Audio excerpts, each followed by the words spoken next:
सबसे पहले कोई भी आम नागरिक जो देख रहा होगा ना, भारत का व्यूअर्स, वो ये जानना चाहता है कि अमेरिका जैसे इतने ताकतवर मुल्क के अंदर राष्ट्रपति के ऊपर पिछले दिनों में देखा जाए एक दो नहीं, दो ऐसी घटनाएं हो चुकी है। कॉरेस्पॉन्डेंस डिनर में भी इस तरह से हमला हुआ था, फिर व्हाइट हाउस के बाहर हो गया। कैसे हो जाता है?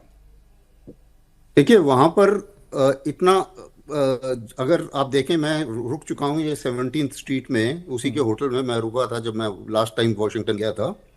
तो 17th स्ट्रीट और पेनिसिलिवेनिया स्ट्रीट का जो चौराहा है, इस चौराहे से व्हाइट हाउस तक कोई आराम से फायर कर सकता है। और वहाँ पे बहुत सारे प्रोटेस्टर्स रहते हैं, बहुत सारे मीडिया वाले रहते हैं। जैसे आप देखेंगे हमारे यहाँ जो कई स्ट्रीट्स हैं जंतर मंतर पे, हाँ, जंतर मंतर में दुनिया भर के लोग होते हैं। तो व्हाइट हाउस के सामने भी कुछ ऐसी ही कहानी है। और वहाँ पर फायर करना कोई बड़ी अजीब सी बात नहीं है, क्योंकि हथियार लेके वहाँ तक आदमी आराम से पहुँच सकता है बिना किसी प्रॉब्लम के। पहली बात। दूसरी चीज, मकसद क्या है, इसके कई चीजें हो सकती हैं, वो अभी इन्वेस्टिगेशन के बाद पता चलेगा। तीसरी चीज जो मैं एकदम बताना चाहूंगा, देखिए, प्रेसिडेंट ट्रंप की जान तो खतरे में है। अगर ईरान ने 58 मिलियन बाउंटी के लिए पार्लियामेंट में वो बोल रहे हैं, तो जाहिर है कि वो तो सीधा बोल रहे हैं कि भैया, इस वर्ल्ड में कोई भी अगर डोनाल्ड ट्रंप को मारेगा या नेतन्याहू को मारेगा, उसको हम इतने पैसे देंगे कि उसकी कोई हद नहीं है। पहली बात। दूसरी चीज ये है कि प्रेसिडेंट ट्रंप के साथ में ये फॉल्स फ्लैग ऑपरेशन भी हो सकता है। देखिए, पिछली बार जब उनके इलेक्शन हारने वाले थे, एक फायरिंग हुई, उसके बाद में उनकी रेटिंग एकदम जबरदस्त हो गई।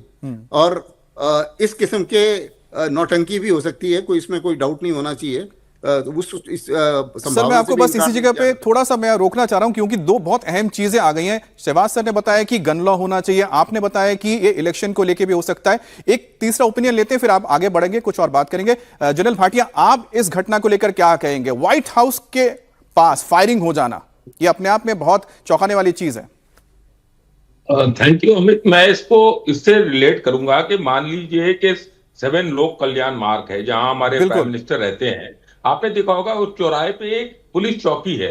उस पुलिस चौकी के बाहर से अगर कोई फायर करता है, तो उससे ये बोलना कि व्हाइट हाउस में ट्रंप साहब थे या हमारे प्राइम मिनिस्टर अपने प्राइम मिनिस्टर रेजिडेंस में थे, ये सिक्योरिटी ब्रीच हुआ, मैं ऐसा नहीं समझता। 1 महीने पहले जो होटल में हुआ, वो जरूर सिक्योरिटी ब्रीच था। ये तो वो अंदर घुसा ही नहीं। और जब मैं भी गया था, आप देखें, एक काले रंग की एक फेंसिंग है, जो कि सी थ्रू फेंसिंग है। उसके बाद बहुत लंबे लॉन्स है, और लॉन्स के बाद व्हाइट हाउस की बिल्डिंग आती है। और ये बहुत रनिंग स्ट्रीट है, लोगों ने अपने टेंट लगा के वहां प्रोटेस्ट करते हैं। ये बात नहीं है कि ये एक सिक्योरिटी ब्रीच है, बट इस तरह के फायरिंग होते हैं, क्यों होते हैं, उस पर हम नजर डालते हैं। इस साल तकरीबन 5000 इंसिडेंट हो चुके हैं गन फायरिंग के। क्यों हुए हैं? जो शिवाज सर ने बताया कि गन लॉबी जो है वो बहुत स्ट्रांग है।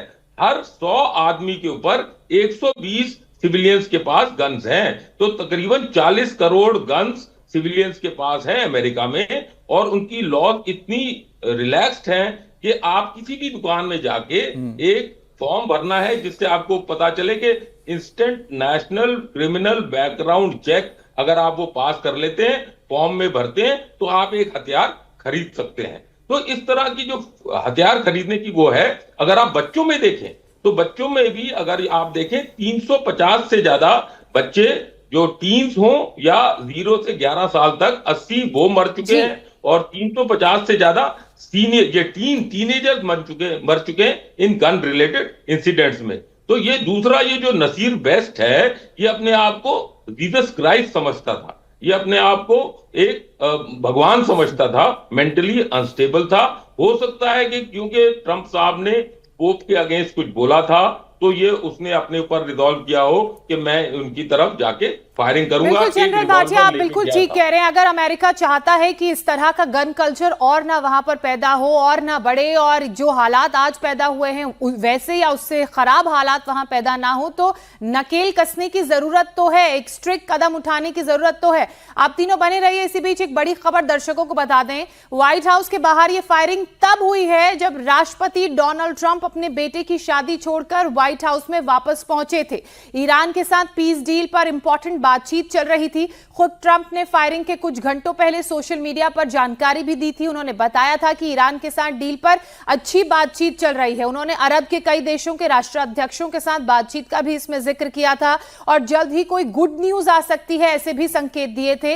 लेकिन इन तमाम चर्चाओं और बातों के बीच इस तरह की फायरिंग हो जाना ये टाइमिंग पर बड़े सवाल उठाता है। इसलिए सर, जब अस्थाना जी, मैंने आपसे पहला सवाल पूछा जनरल अस्थाना, तो मैं टाइमिंग को लेकर जानना चाह रही थी। गन कल्चर तो ठीक है, लेकिन जो हालात वेस्ट वर्ल्ड में बने हुए हैं, जिस तरह के घटनाक्रम पूरा अमेरिका और ईरान के बीच चल रहा है, पीस डील स्ट्राइक करने की कोशिश की जा रही है। डोनाल्ड ट्रंप अपने बेटे की शादी छोड़कर जब व्हाइट हाउस पहुंचते हैं इस इंपॉर्टेंट पीस डील को फाइनलाइज करने के लिए, उस मौके पर यह फायरिंग होना, हम इसको किस लिहाज से देखें और क्या संदेश जाता है?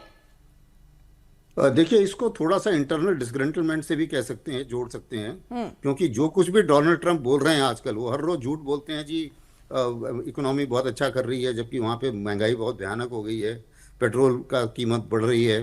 तो डिसग्रंटलमेंट, अब ये आदमी चाहे कि इसका जो भी बैकग्राउंड हो, बट जाहिर है कि बहुत सारे नाराज लोग अमेरिका की स्ट्रीट में घूम रहे हैं और उन्हें ईरान वॉर से बहुत ज़्यादा गुस्सा है।